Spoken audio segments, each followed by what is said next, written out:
में चौंकाने वाला खुलासा हुआ है। हादसे की वजह एसी की वायरिंग में शॉर्ट सर्किट बताई जा रही है। जोधपुर और जयपुर एफएसएल की टीमों ने यह संयुक्त जांच की है। बस की छत पर लगे एसी से ही यह आग फैली थी और इसके बाद बस में कार्बन मोनोऑक्साइड फैलने से घुटन होने लगी।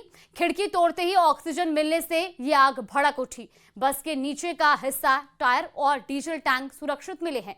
इससे साबित हुआ कि आग ऊपर से लगी थी। रिपोर्ट में विस्फोटक या पटाखे होने के प्रमाण भी नहीं मिले हैं। हादसे में अब तक 26 लोगों की मौत हो चुकी है। बस मालिक, ड्राइवर और बॉडी मेकर समेत 3 लोगों को गिरफ्तार भी किया गया है। तो जैसलमेर बस हादसा जिसने हर किसी को दहलाकर रख दिया, अब इसमें बड़ा खुलासा हुआ है। जांच रिपोर्ट आ गई है। एफएसएल ने बस की डिग्गी, बस के आगे वाले भाग, बस के पीछे वाले भाग और बस के इंजन के आसपास के भाग, चार तरफ से अलग अलग नमूने लिए और किसी में even trace amount of explosive भी नहीं मिला है। तो ये बात बिल्कुल तरीके से निराधार है कि इसमें आग लगने, आग बढ़ावा देने में किसी तरह के एक्सप्लोजिव का हाथ है। जो रिपोर्ट आई है, जो तकनीकी पहलू आए हैं सामने, उसमें ये बिल्कुल क्लियर है कि एसी जो है बस का, वहां पे शॉर्ट सर्किट हुआ, उससे आग लगी। और जो आपका ये बस का डक्ट होता है जहाँ से ठंडी हवा आनी चाहिए, वहां से जलने वाला धुआं जो है वो बस के अंदर प्रवेश किया और वो भर गया। इससे जो वहां पे लोग थे उनको सांस लेने में दिक्कत आई, कई के लंग्स में जल भी गए हैं। जो हॉस्पिटल की उनकी रिपोर्ट्स हैं ये भी इस बात की तायीद करते हैं। दिल्ली में प्रदेश कांग्रेस की बड़ी बैठक, कांग्रेस के जिला अध्यक्षों को लेकर बैठक जारी है। कांग्रेस मुख्यालय इंदिरा भवन में हो रही है ये बैठक। संगठन महासचिव केसी वेणुगोपाल, प्रभारी रंधावा के साथ हर जिले के ऑब्जर्वर्स के साथ 1-to-1 बैठक। सभी ऑब्जर्वर्स से ली जा रही है रिपोर्ट। एक जिले से 6 नाम ऑब्जर्वर्स की तरफ से दिए जा रही हैं। देर शाम प्रदेश अध्यक्ष और विधायक दल के नेता से भी संगठन महासचिव करेंगे चर्चा। तो फिलहाल दिल्ली में प्रदेश कांग्रेस की बड़ी बैठक हो रही है। संगठन महासचिव चर्चा करेंगे, हर जिले के ऑब्जर्वर्स के साथ 1-to-1 कर रहे हैं। बैठक में प्रदेश कांग्रेस प्रभारी सुखजिंदर सिंह रंधावा मौजूद हैं। रवि सिसोदिया संवाददाता फोन लाइन पे इस वक्त हमारे साथ है। रवि, दिल्ली में बड़ी बैठक हो रही है कांग्रेस की और खास तौर पर जिसमें कई चर्चाएं हो रही हैं। अभी क्या अपडेट है आपके पास इस बैठक को लेकर? देखिए, जिला अध्यक्षों की नियुक्ति को लेकर संगठन सृजन के तहत बैठक चल रही है। कांग्रेस मुख्यालय इंदिरा भवन में संगठन महासचिव केसी वेणुगोपाल बैठक ले रहे हैं और जो भी पर्यवेक्षक बनाए गए थे उन सबसे 1-to-1 राय ली जा रही है कि उस जिले की क्या रिपोर्ट है। सूत्र ऐसा बता रहे हैं कि हर एक जिले से 6 नाम मांगे गए थे और उन्हीं के आधार पे उनको शॉर्टलिस्ट करना है कि इसमें कौन बेहतर उम्मीदवार हो सकता है या कौन बेहतर वहाँ के लिए जिला अध्यक्ष हो सकता है। हालांकि देर शाम आज प्रदेश अध्यक्ष और विधायक दल के नेता दोनों के साथ मुलाकात करेंगे संगठन महासचिव और प्रभारी जो हैं राजस्थान के, और उसके बाद ये माना जा रहा है कि आने वाले दिनों में राजस्थान के जिला अध्यक्षों की नियुक्ति, यूं कहें जिला अध्यक्षों के नाम की घोषणा हो जाएगी। ठीक है, लेकिन हम देख रहे हैं कि ये बैठक अपने आप में बेहद महत्वपूर्ण मानी जा रही है क्योंकि इसमें जिला अध्यक्षों को लेकर ये बैठक हो रही है।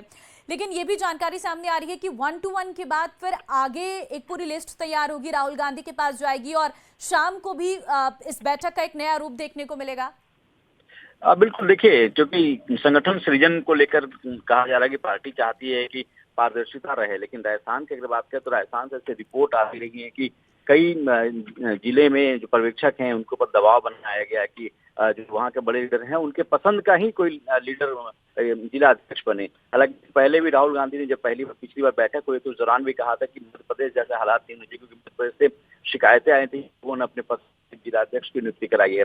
इसलिए जो बैठक हुई सभी पर्यवेक्षकों के साथ पहले 1-to-1 उनकी रिपोर्ट ली जाएगी। जो संगठन महासचिव रिपोर्ट लेंगे उस बैठक में प्रभारी भी मौजूद रहते हैं। उसके बाद देर शाम जो बैठक होने वाली है उसमें भी एक राय ली जाएगी। जो प्रदेश अध्यक्ष और विधायक दल के नेता उनसे भी चर्चा की जाएगी, ये इनाम सिलेक्ट करने हैं, इनका नाम, इस पे क्या करना है। हालांकि अंतिम मुहर राहुल गांधी की तरफ से ही लगेगी, लेकिन सबकी राय ली जा रही है। उसके बाद देर शाम प्रदेश के जो दो बड़े नेता उनसे मुलाकात होगी और उसके बाद आने वाले दिनों में प्रदेश अध्यक्ष के नाम की घोषणा, क्षमा कीजिएगा, जिला अध्यक्षों के नाम की घोषणा कर दी जाएगी।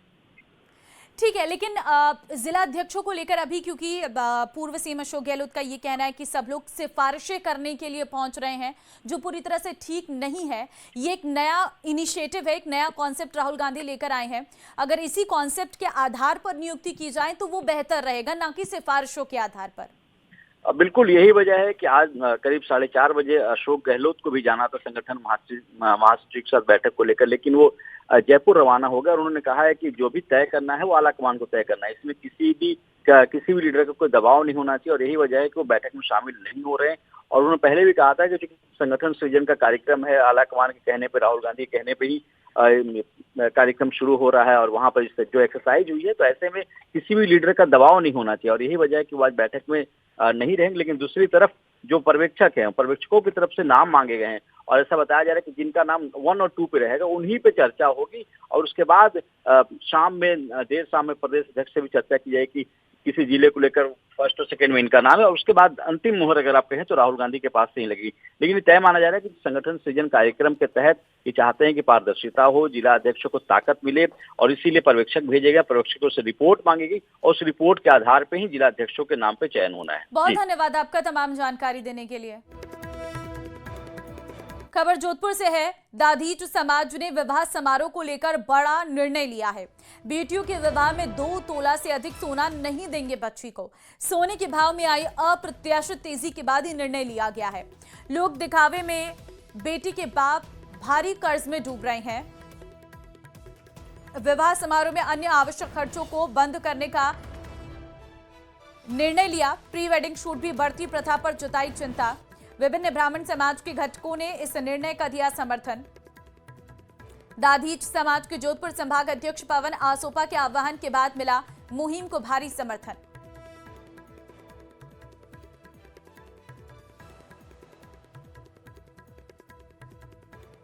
पवन जी आसोपा ने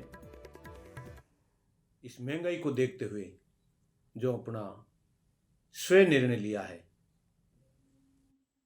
उसके लिए हम आपके साथ हैं। आज कोई भी अपने घर में शादी करता है, बढ़ चढ़ करके वो करता है, लेकिन मेहमान लोग जाते जाते यही कहेंगे सोना कितना दिया। और उस सोने के चक्कर में अपना समाज दिन बे दिन कर्ज के ऋण में डूबता जा रहा है। रक्षा मंत्री राजनाथ सिंह 2 दिवसीय जैसलमेर दौरे पर हैं। आज दूसरे दिन वो लोंगेवाला बॉर्डर पर पहुंचे, जहां राजनाथ सिंह ने तनोट माता मंदिर में दर्शन किए।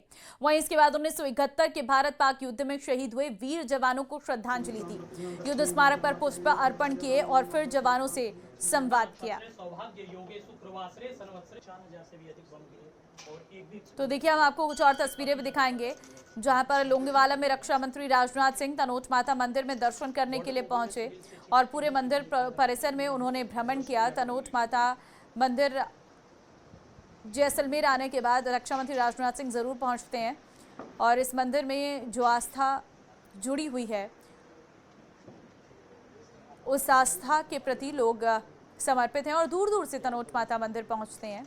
और ऐसे में इस मंदिर को भी जिस तरह से बनाया गया है, इससे पहले रक्षा मंत्री ने तनोट माता मंदिर में दर्शन किए तो फिर युद्ध तकनीक का प्रदर्शन देखा। आप देखिए, जिस तरह से टेक्नोलॉजी को लगातार डेवलप किया जा रहा है, हमारी सेना जिस तरह से मजबूत हो रही है, अलग अलग उपकरण हमारी सेना के पास आज हैं और युद्ध में किस तरह से सेना तैयार है युद्ध के लिए, उसकी भी तस्वीर उनके द्वारा देखी गई।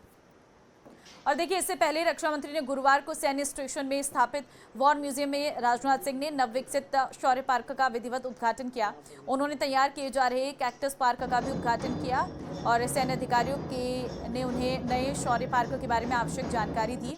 राजनाथ सिंह ने सैन्य अधिकारियों के साथ वॉर म्यूजियम में लाइट एंड साउंड शो का भी आगाज किया। इस शो में भारतीय सेना के पराक्रम का संजीव चित्रण किया गया। शो में जैसलमेर के लोंगेवाला में 1971 में पाकिस्तान के हमले को नाकाम करने की ऐतिहासिक युद्ध घटना का जिक्र किया गया। उन्होंने वॉर म्यूजियम में स्थित लोंगेवाला हॉल का भी अवलोकन किया। वहीं लोंगेवाला में लड़ी गई लड़ाई के बारे में दिलचस्पी के साथ जानकारी ली। उन्होंने वहां सैन्य अधिकारियों के साथ फोटो खिंचवाए। राजनाथ सिंह ने जैसलमेर में आयोजित बड़ा खाना के दौरान सेना के जवानों के साथ डिनर किया।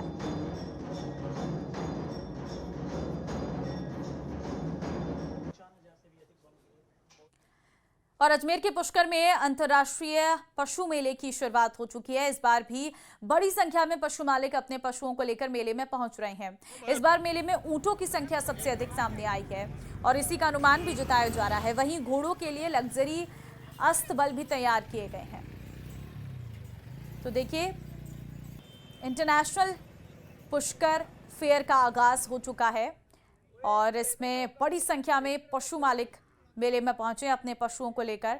ऊंटों की संख्या सबसे अधिक आने का अनुमान है। अंतर्राष्ट्रीय पुष्कर मेला अपने परवान पर है। 22 तारीख से पुष्कर मेले की शुरुआत हो गई। पशु मेले के साथ ही यहाँ पर ऊँटों की आवक पहले शुरू हुई थी। आप देखेंगे ये पूरा जो बाड़ा है ये ऊँटों का है, जिसमें सैकड़ों ऊँट हैं जो अलग अलग स्थानों से यहाँ पर आए हैं और यहाँ पर उनकी खरीद फरोख्त होगी। और कई जो नियम हैं वो भी यहाँ पर बदले गए हैं। जो ऊँटों का जो बाड़ा था वो उसको अलग किया गया है। उसके साथ अब जो है घोड़े लगातार आने लगे हैं। पशु मेले की शुरुआत होने के साथ ही 22 तारीख से पशु मेले की शुरुआत हो गई थी और अब ये जो है मेला जो है पूरा 30 तक चलेगा और 30 के बाद 5 जो नवंबर तक जो है धार्मिक मेले का आयोजन होगा। पशु मेले की खासियत यही है कि यहाँ पे बहुत अच्छी संख्या के अंदर घोड़े और ऊँट आते हैं हर साल।